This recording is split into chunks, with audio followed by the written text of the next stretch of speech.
l'IAC, c'est quoi? Donc, quand on parle de l'IAC, il faut savoir que c'est avant tout une manière de gérer de l'infrastructure informatique à partir du code. Donc, on va éviter d'aller cliquer dans la console AWS ou plein d'autres outils pour créer les ressources à la main. Ou aussi, on va éviter de faire des scripts, Python, Bash, etc., qui vont aller créer des ressources pour nous. On peut le faire, mais il y a des outils dont le but principal, c'est ça, et qui sont mieux à même de gérer ça pour nous.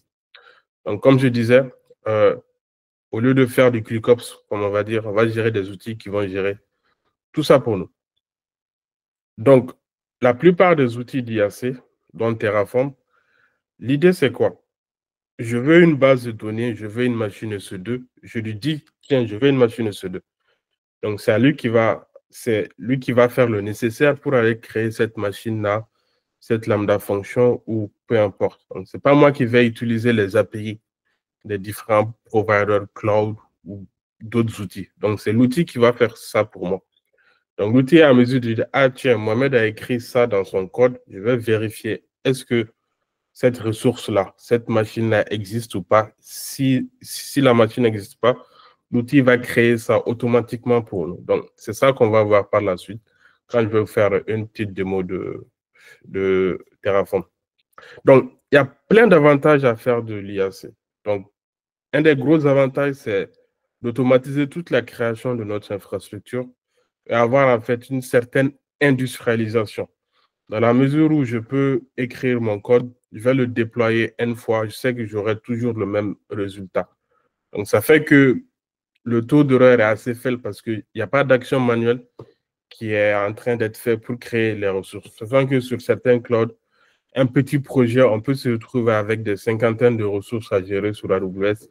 Imaginez si on devait créer tout ça à la main et avec 3 ou 4 environnements dev, QA, sandbox, prod, ça devient très difficilement gérable. Donc, le fait qu'on ait du code, on peut aussi stocker ça dans un dépôt Git.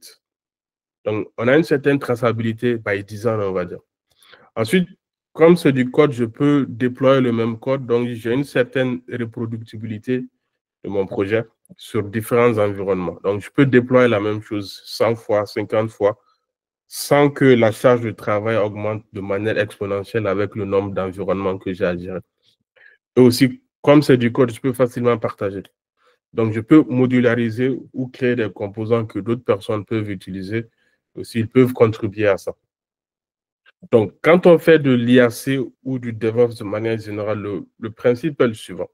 Donc, j'ai le développeur tout à gauche qui crée son code, qui code, ensuite qui va pousser sur Git.